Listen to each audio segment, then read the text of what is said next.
Olá, povão, tudo bem? Nós estamos aqui num follow-up, uma entrevista de follow-up. Eu já entrevistei esse casal aqui há muitos anos, foi quantos? 5 anos atrás, né? Quase 6. Quase 6 anos atrás. E eu vou fazer agora o follow-up, mostrando o que aconteceu desde então. Eles tinham vindo aqui para os Estados Unidos, para a Flórida, há pouco tempo, àquela altura. Agora já estão bem estabelecidos, a gente vai contar um pouco essa história. Estamos aqui mais uma vez na casa dos Gadia, porque outra vez nós já vamos aqui também do Carlos Gadia, que é um médico, todo mundo conhece, um neurologista, né? E a Grazi Gadia. Aqui é o lugar da Grazi. Esse é o ateliê dela. Aqui é o espaço dela. Então eu vou pedir primeiro para vocês se apresentarem, assim, pra gente relembrar. Eu sou Daniela, sou mãe da Valentina. A gente se mudou aqui para os Estados Unidos, mais precisamente para Weston, para fazer o tratamento dela aqui. E de lá para cá muita coisa mudou. Eu sou Instagrammer, a gente tem a nossa empresa aqui. E tem um monte de coisa para contar para vocês e eu acho que vocês vão gostar. Eu sou o André, pai da Valentina. Já estamos aqui há 6 anos nos Estados Unidos e muita coisa mudou desde então. Uma das coisas que mudou, já começando por esse tópico, vocês vão, talvez se vocês ouvirem um pouquinho de um samba aqui, é porque tá tendo um churrasco aqui e vai começar uma galera a fazer um som aqui, talvez vaza um pouco, mas tudo bem. Uma das coisas é que vocês tinham uma página que era Enquanto Ela Cresce. Isso. E aí depois, num certo momento que alguém tinha perguntado, eu fui procurar e aí a página estava com outro nome, Confia na Sofia, que é sua. E o que aconteceu? Que mudança foi essa que aconteceu nesse curso? Uma das maiores mudanças que aconteceu foi porque a Valentina cresceu. E ela não queria mais aparecer. Muito pelo contrário, a Valentina, seguindo os meus passos, ela passou a querer criar os próprios vídeos. Então hoje ela grava os próprios vídeos, mas Sofia é o nosso sobrenome, então eu aproveitei esse trocadilho para criar uma nova página e não fazia mais sentido uma página que chamasse Enquanto Ela Cresce, uma vez que ela não aparecia mais, né? Mas essa página eu passei a juntar tudo que eu fazia nos stories, que era dar dica para as pessoas e os imigrantes que estavam vindo para os Estados Unidos, porque quando a gente chega aqui, a gente fica perdido, não sabe qual é o tipo de manteiga que a gente gosta no supermercado, não sabe que fono procurar, não sabe que supermercado é melhor para quê. Então, eu passei a juntar e centralizar todas essas dicas numa única página. E vocês, quando vocês vieram, vocês trabalhavam numa coisa, aqui eu sei que vocês começaram a trabalhar numa outra área, que vocês falassem um pouco dessa experiência. Tá, só um minutinho, eu vou começar a falar e passo para o André, porque acho que a primeira coisa que você tem que falar quando você muda para os Estados Unidos é que você vem baseado num processo migratório e que é de acordo com a sua carreira, com a sua experiência no Brasil. Mas todo mundo que chega aqui, você normalmente precisa dar um passo para trás para poder andar para frente. Então é normal você se reinventar nos Estados Unidos. O André, que era quem a gente veio embasado no processo imigratório, baseado no currículo dele, ele vai falar um pouquinho sobre isso e como é que foi essa mudança de carreira de lá para cá. Enquanto isso, a gente curte um samba aqui no fogo.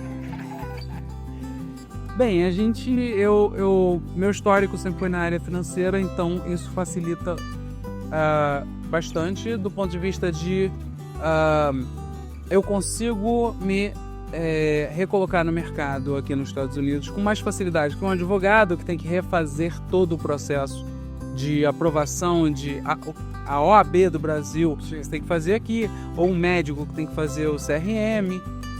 Então eu tive mais facilidade de entrar no mercado.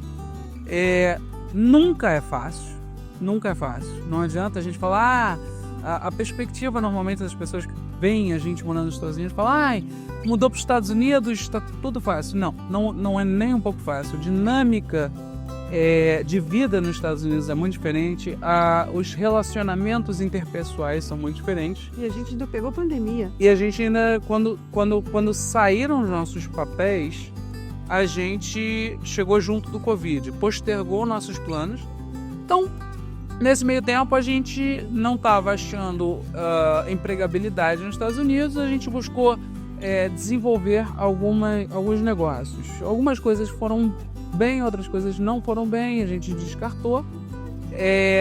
teve que refazer a rota. Refazer a rota, você vai, assim a gente vai desenvolvendo. E uma delas foi a empresa de aba, a Infinite Minds, que a gente está muito feliz de poder ajudar tantas famílias. Ao longo do tempo eu me recoloquei no mercado, diretor financeiro de uma empresa, controller, depois mudei para um controller, enfim.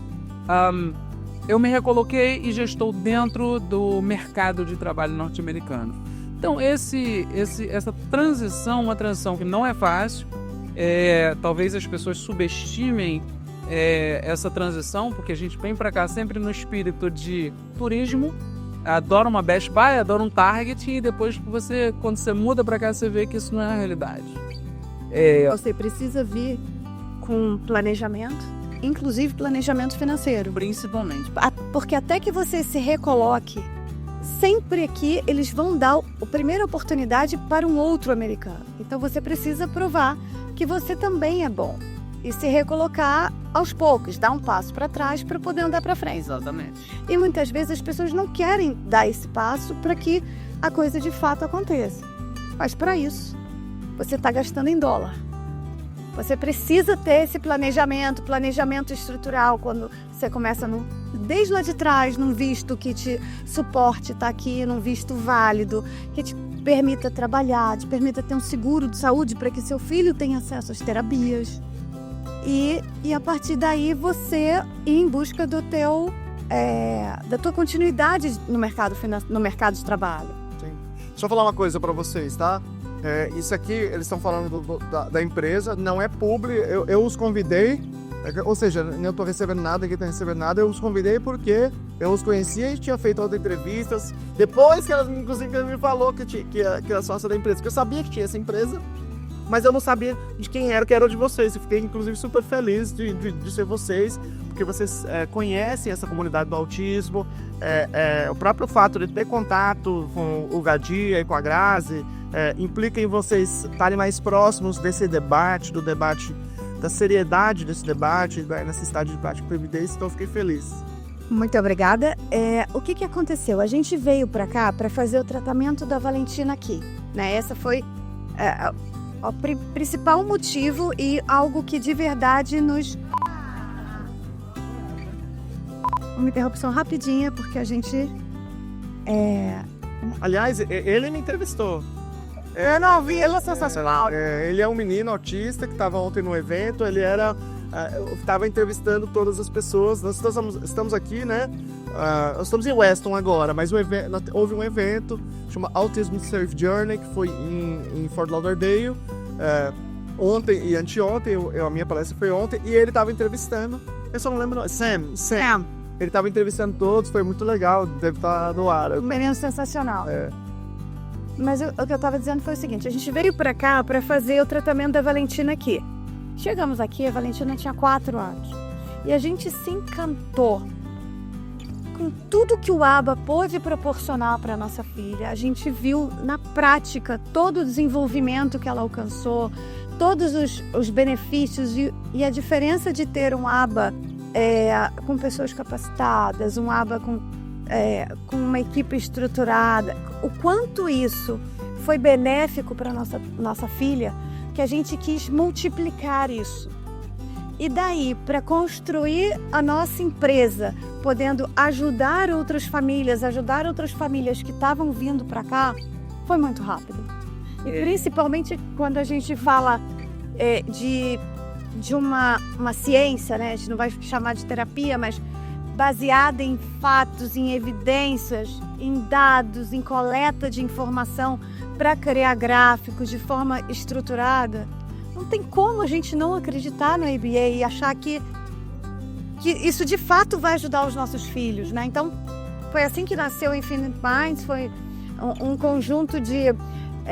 um sonho nosso de poder ajudar outras crianças, e a gente viu na Infinite Minds essa oportunidade.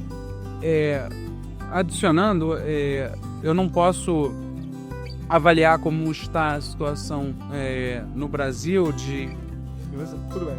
eu não posso avaliar como está a situação no Brasil relativo aos tratamentos, porque a gente, desde que saiu do Brasil, a gente nunca mais voltou, por diversos motivos. Porém, na época que a gente veio, a gente estava muito frágil no Brasil do ponto de vista de tratamento para a Valentina. Foi quando a gente teve o diagnóstico dela e a gente perguntou para o Gadia qual é o melhor lugar no mundo para estar. Essa posição dele, que foi Weston, talvez, não sei te dizer se hoje em dia permanece, porém, era um lugar onde a gente... Era muito rico. Era muito rico para o desenvolvimento dela. Então a gente deixou de lado as nossas vidas no Brasil e veio para cá. E hoje em dia, 6 anos depois, a gente tem a solidez da palavra de dizer que foi o melhor movimento que a gente poderia ter feito para o desenvolvimimento da Valentina. Então acho que é isso importante trazer, eu não sei, sempre respeitando eu não sei hoje como está a questão Eu acho que é porque vocês vieram faz muito tempo.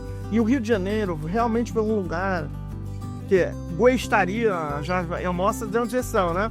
Dele, visualmente, da Graceland. Então, vocês vieram de um lugar que realmente demorou mais para ter intervenções ABA organizadas, clínicas de fato estruturadas. Hoje a gente tem uma aluna no Rio de Janeiro, né? Sim. Ele estava em Copacabana, agora a gente foi para Botafogo. Dia 1º de janeiro eu estava lá. 1º de novembro, desculpa, estava lá na inauguração da nova sede. E assim, é um lugar que realmente tem poucos. E assim, é tudo uma questão de timing, porque vocês vieram já faz muitos anos. Então as coisas. E óbvio que você não pode ficar esperando, não, um dia vai dar certo, vai ficar bom. É o tempo dos nossos pais, né? E sabe que não dá pra perder. Então, a gente. Não, peraí, só o microfone. Desculpa. A gente sabe que o que a gente tem de mais precioso e que a gente não pode perder nessa vida é o tempo dos nossos filhos. Então, a gente viu o tempo da Valentina correndo e falei, não, vamos embora. Eu sei que hoje tem muita gente estruturada, muita gente bacana no Brasil que acredita na ciência, que faz o ABA de verdade, né? Porque hoje a gente sabe que não só lá, mas aqui também a gente tem não tão bons profissionais, muita gente que vê no autismo só um meio de ganhar dinheiro, mas graças a Deus a gente tem bons profissionais e gente que está disposto a brigar pela ciência, né? Isso é legal. E tive uma pergunta para vocês. Vocês acompanham mais do que com a Valentina, além da Valentina, vocês também acompanham com muitas outras famílias. Como é que é a relação com as escolas? Olha, eu vou dar uma opinião baseada na nossa experiência aqui em Weston, no sul da Flórida. Que é um lugar... o Weston é conhecido porque tem boas escolas. Exato. É uma cidade muito pequena, onde todas as escolas são notas 10. Então é muito comum... Obrigada. É muito comum que as pessoas se mudem para Weston para vir para as escolas. Tá? E aqui a gente tem escolas muito inclusivas. E escolas... assim, eu podia dizer que muitas vezes o melhor dos mundos. Então a gente tem desde escolas que atendam crianças com maior necessidade de suporte, até escolas, todas, eu estou falando de escolas públicas, porque aqui as escolas privadas não são obrigadas a aceitar os nossos filhos. Eles partem da premissa que a escola é minha, eu tenho aqui quem eu quiser. E tudo bem, a gente aprende a respeitar. Mas as escolas públicas têm que aceitar os nossos filhos, mas não necessariamente, a maioria das vezes, essas escolas estão preparadas para os nossos filhos. Aquele ponto que a gente sempre acaba caindo. Mas aqui a gente tem escolas com programas específicos para crianças autistas. São os clusters. Esses não são os clusters, existem os clusters. O cluster faz parte dessa política, é uma ferramenta dessa política. Exato. O cluster é uma turma específica. Uma turma reduzida. Uma turma reduzida, não sei se estou falando o número certo, mas de ordem de grandeza, uma turma regular tem 20 a 25 alunos por professora. Um cluster ele tem uma professora e uma professora assistente de até 12 alunos. Então, o atendimento, o nível de suporte que a criança tem é maior do que uma turma regular. Porém, eles inserem dentro desse IEP que a Dani mencionou, eles... Só falar uma coisa. IEP, AIP, aqui é Individualized Educational Plan, no Brasil é o PEI, Plano Educacional Individualizado, que aqui é obrigatório desde 1975, e no Brasil o primeiro documento falando disso é o Plano para C50, que foi aprovado essa semana. Então a gente está construindo esse caminho para que também tenham os PEIs, mas é claro que aquilo que está prevendo o PEI é diferente. E antes de passar para ele de novo, se vocês quiserem ver um cluster, a Sofia, fala Sofia, ela publicou, a Daniela Sofia publicou no Instagram dela, que eu coloquei aqui o arroba, né? Que baixa, publicou lá um vídeo que tem mostrando clusters. Vocês podem ver também o arranjo da sala, né? Fez esses dias. E a importância desse cluster, quando trabalhado em conjunto com o IEP da criança, eles colocam um número X de horas que eles levam a criança, não é levam porque assim, fisicamente eu não sei exatamente como é que funciona isso, mas a criança interage, está no meio de todas as outras turmas ou está em outra turma durante X horas por semana para que ela esteja dentro de um ambiente que seja um ambiente típico. O que eu vou completar é o seguinte, a criança pode passar todo dia estudando oficialmente num cluster, mas qual é o objetivo? Que ela seja incluída num programa regular. Então, normalmente ela entra num cluster e à medida que ela vai sendo desenvolvendo e a própria escola trabalha isso, ela vai aumentando o número de horas e oportunidades que ela passa na turma regular. Então, o objetivo é consegui-la integrá-la na turma regular. Então, é muito bacana. E adicionando, não só a escola estando preparada com um programa individual, estando preparada com os clusters, eles preparam as crianças que não são de clusters para lidar com crianças atípicas. Então, isso é a beleza da inclusão que existe de forma muito forte aqui nos Estados Unidos. A gente escutou de uma família outro dia que teve uma situação na escola que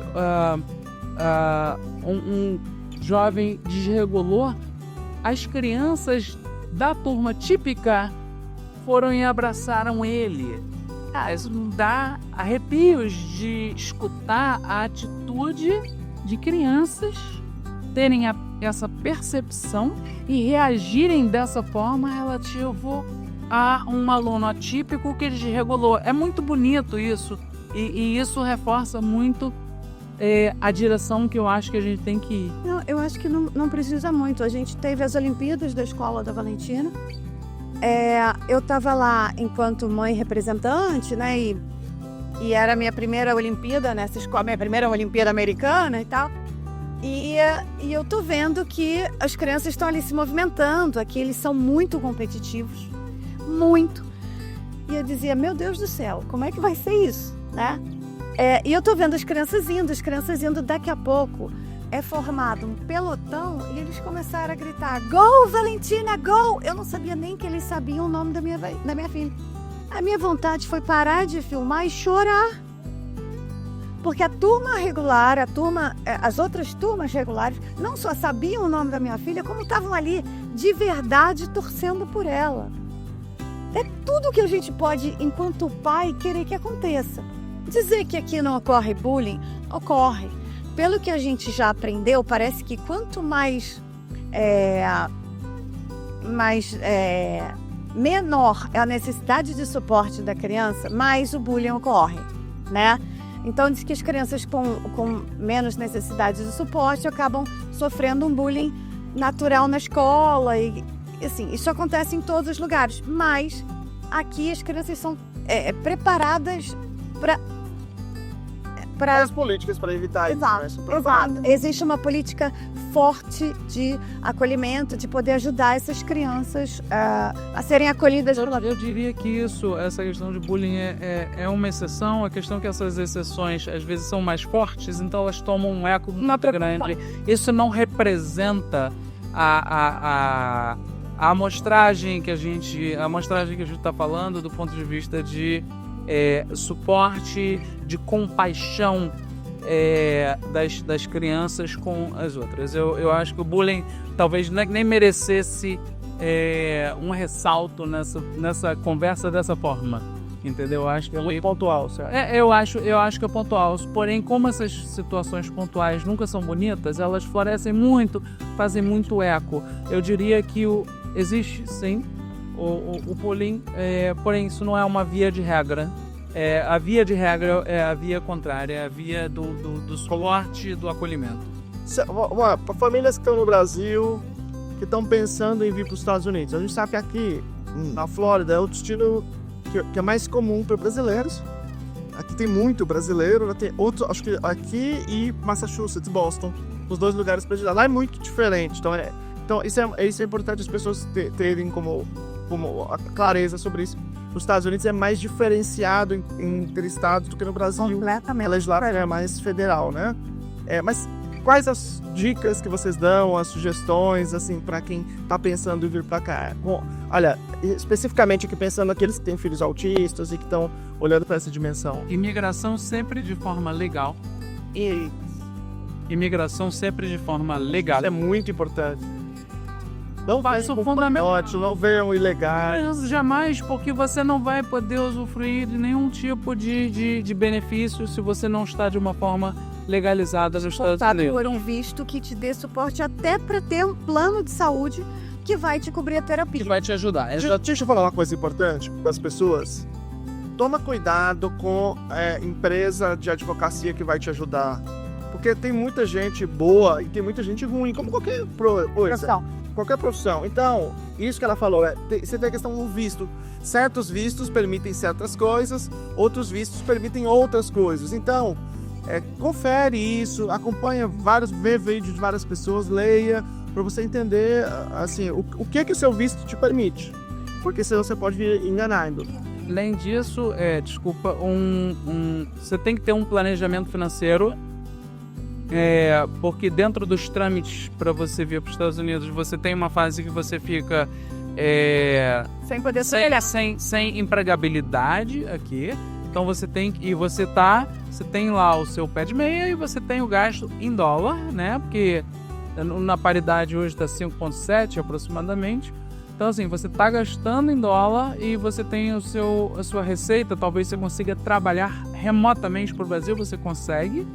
Em real. Você está recebendo em real. Então esse planejamento financeiro é muito importante, ou seja, entender, digerir qual é a sua estrutura de custo. Tem muita gente que subestima esse ponto, acha, a escola vai ser de graça, o plano de saúde lá vai ser um custo, vai ser o custo, enfim. Se familiarizem muito bem com o seu orçamento mensal como família, para dentro das suas possibilidades, seu estilo de vida. Feito esse planejamento, através de um processo imigratório legal, você criar a sua empregabilidade, ressaltando o que a Dani falou aqui.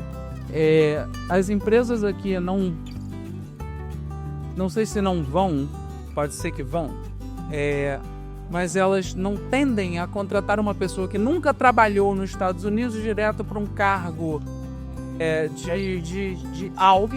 de alto na empresa, a não ser que você tenha comprovadamente experiência internacional. Ou às vezes você tem contato, né? Já tem alguém, já conversou e tal. Isso, exatamente. Então, a importância de você entender que a vida que você levava no Brasil, que tem uma dinâmica de relacionamento interpessoal, profissional, ela muda da água para o vinho quando você vem para cá. E você tem que criar esse planejamento, sim, a expectativa de eu preciso dar um passo atrás para dar 2 passos à frente, e você tem que estar preparado para isso, preparado como família. A gente tinha uma condição, graças a Deus, muito boa no Brasil. Aqui você acaba dando também, como família, passos atrás, para depois dar passos à frente. Então, eu queria ressaltar o planejamento familiar, o planejamento financeiro para essa mudança para os Estados Unidos, para você, para que seja o menos traumática possível. Sempre vai ser traumática. Traumática não de trauma, de gerar traumas, mas ela vai ter sempre diferenças muito grandes e importantes na chegada nos Estados Unidos. Me desculpa te cortar. E uma coisa que é importante ressaltar é que eu recebo muitas mensagens, inclusive baseadas naquela primeira entrevista que a gente deu para você, Lucelmo, de pessoas que querem vir sem fazer esse preparo, sem fazer esse estudo, sem ter essa segurança, esse planejamento financeiro para vir. E, gente, não adianta vocês quererem vir para cá sem esse planejamento e sem que vocês pesquisem de verdade onde é bom para o seu filho, onde é bom como estrutura familiar. Se não adianta você vir, eu quero tratar o meu filho, eu estou indo para Weston. Se o seu marido ou se a pessoa que vai vir trabalhar aqui e gerar renda não consegue emprego aqui, fica infactível, não funciona. Então, assim, as pessoas gastam dinheiro para vir e não vão conseguir se sustentar aqui. E as pessoas acham muitas vezes, é um ponto que eu sempre deixo claro em todos os momentos que eu posso, as pessoas acham, porque meu filho é autista, eu estou me mudando para os Estados Unidos e o governo tem que me oferecer terapia. Gente, não. O tio Sam vive sem você. O Mickey não sabe da sua existência.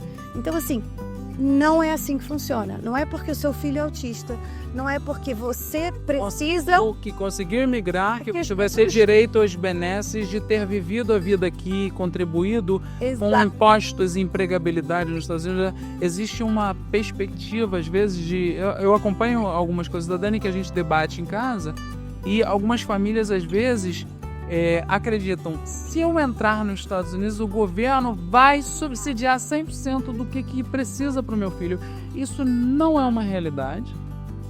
E faz sentido, se você pensar com a cabeça do governo, uma pessoa que veio para cá agora, ela não pode ter, ou não deveria ter, as mesmas benesses de uma pessoa que contribuiu com impostos durante 40 anos na sociedade norte-americana. Então, quando tá pensando como o SUS, né? Mas ela tá pensando com essa... Isso, exatamente. E existe um pouco com perdão da palavra, no burburinho entre as famílias que precisam, que assim, é lindo que as famílias queiram isso, porque eles querem o melhor pros filhos que são atípicos. Então, é lindo que queiram isso, porém isso não é uma realidade e é importante deixar isso claro. Às vezes quebra a cara, vem pra cá, quebra a cara, muita gente volta. E quem tem a perder? As crianças. Exatamente. As crianças.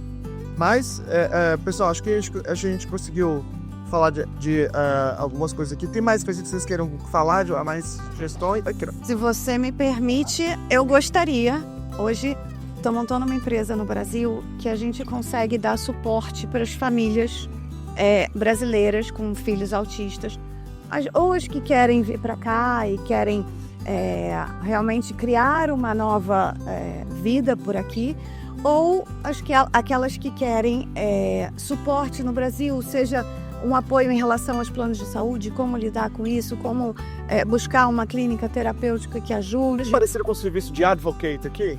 Exato. É uma empresa chamada Altistock e que a gente está no Instagram também, é só procurar a gente por lá. O final é Altistock com K ou com C? Altistock de... Talk. Tá. Altistock.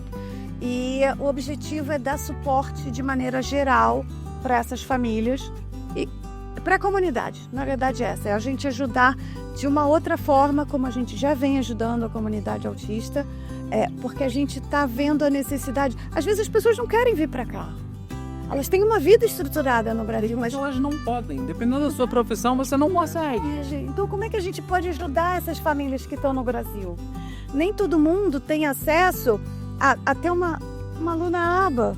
Nem todo mundo está numa cidade que consegue ter suporte de uma clínica estruturada, de uma clínica baseada em evidência. Como é que a gente faz? Por onde eu começo? Quem eu procuro? Então, a gente também está na verdade, o André não é meu sócio, mas a gente tem uma equipe estruturada nessa empresa também, que é para dar suporte a essas famílias. Eu me lembro que quando eu comecei na comunidade do autismo, isso faz muitos anos, 13 anos atrás, mais ou menos, 14 anos. Eu tava, como é que isso com alguém, cara? Eu entrava no YouTube e colocava autismo, parecia sempre o mesmo evento, quase todas, eram palestras do mesmo congresso, que é um congresso de picaretagem. Então assim, era 80% era um picareta, outra picareta falando e tal. E aí, você não tinha informação. Mas hoje, você tem um outro problema, que é o excesso de informação. E a desinformação, Sim. que direciona as pessoas de uma forma equivocada e que é bastante complicado quando a gente está lidando com o desenvolvimento dos nossos filhos, com O tempo dos nossos filhos, tempo, né? Exatamente. Porque você pode cortar, porque o lance é esse, é fazer um atalho, cortar o espaço para conseguir acessar alguém que possa... E foi o que o André falou, às vezes os Estados Unidos não é para você. E hoje, você tocou nesse ponto, tem muita gente já boa, gente preparada para atender os nossos filhos lá também. A gente aqui sentiu a necessidade de poder ajudar ainda mais, e por isso a gente criou a Infinite Minds. E a gente fica muito feliz de ver que também tem gente boa sendo capacitada no Brasil, também tem gente preparada. Então, você pode decidir vir, mas se você optar por ficar, não quer dizer que você está fazendo um tratamento ruim no seu filho por lá. Não é. E muitas Ele vezes... é caro, a gente sabe que é caro, verdade, que não é viável, mas existem meios, a gente pode, né, trabalhar de forma que a gente consiga ajudar o maior número de pessoas. Tem a questão da linguagem, que às vezes com a criança um pouco maior, ou um pouco mais de compreendimento, é difícil. Sem mudar para outro lugar que tem outro idioma. Nossa, já é difícil, né, para muitas crianças. Exatamente, Eu acho que tem muitas pessoas que poderiam ter acesso a uma coisa de excelência lá, às vezes não tem por falta de informação. Exato. Com certeza. Que bom, que legal, não sabia, não tô sabendo agora, mas eu fico feliz por ter. Eu vi no Instagram o Outstock, mas não sabia que era você. Somos nós. Somos eu tenho mais 2 sócias, então a gente realmente vestiu a camisa, a gente está determinado, não só enquanto Outstock, quanto Infinite Minds, e quanto pais, enquanto pessoas que acham que a gente pode ajudar, sabe? Porque a gente vê as pessoas batendo sempre na mesma tecla, numa tecla errada, e às vezes o que as pessoas precisam é só de uma direção. Só de uma direção, é de gente com formação, gente com informação de qualidade, porque os picaretas existem, eles vão continuar surgindo, mas existe uma galera muito boa, preparada e que está aí disposta a ajudar. Exatamente. E tem muita coisa que você vai pegar é difícil você pegar no começo da Muito, comunidade. é Você bem difícil. Você quando conversa com o pai, mãe, que tá há muito tempo na estrada, você já reconhece, até pela forma que fala, porque já... Posicionamento, né? Você vai aprendendo. Que bom saber isso. Desejo toda sorte pro Outstock. Muito obrigado pela entrevista. E eu acho que as pessoas têm muita informação aqui para poder tomar outras decisões e fazer coisas. Eu vou colocar embaixo aqui o contato também para quem quiser ter contato. Muito obrigado a vocês. Obrigada Obrigado a a você. vocês. Muito prazer. O que a gente puder fazer pelo bem da comunidade e disseminar a informação correta para as pessoas, para as famílias, para que possam ter o melhor direcionamento para os seus filhos, estamos sempre à disposição. É isso. Para quem já me conhecia, a página, como eu falei para vocês, mudou. Hoje chama Confia na Sofia. Então, quem quiser... Com PH. Quem quiser me encontrar por lá e esclarecer ou tirar dúvidas, a gente está sempre aberto e sempre aqui para o que vocês precisarem. Eu vejo direto os produtinhos lá que eu... Toda vez que eu venho, compro outro coisa na Amazon, aí eu já fico vendo lá. Ela mostra os produtos, que tem umas coisas que não tem no Brasil, tem aqui. Coisas São para mais facilitar a vida do imigrante aqui, né? E que a gente não tem nem como saber, como é que ele vai saber que existe? A gente só sabe disso porque precisei passar por isso. Então, se a gente pode, também tem a ver com a coisa de ajudar o outro, Sim, né? claro. Se a gente pode economizar o tempo das pessoas, por que não? Exatamente. Né? Já dá uma ajudinha. Não é? Não há mais. Gente, um abraço. Tchau pra vocês. Tchau, gente. Obrigada.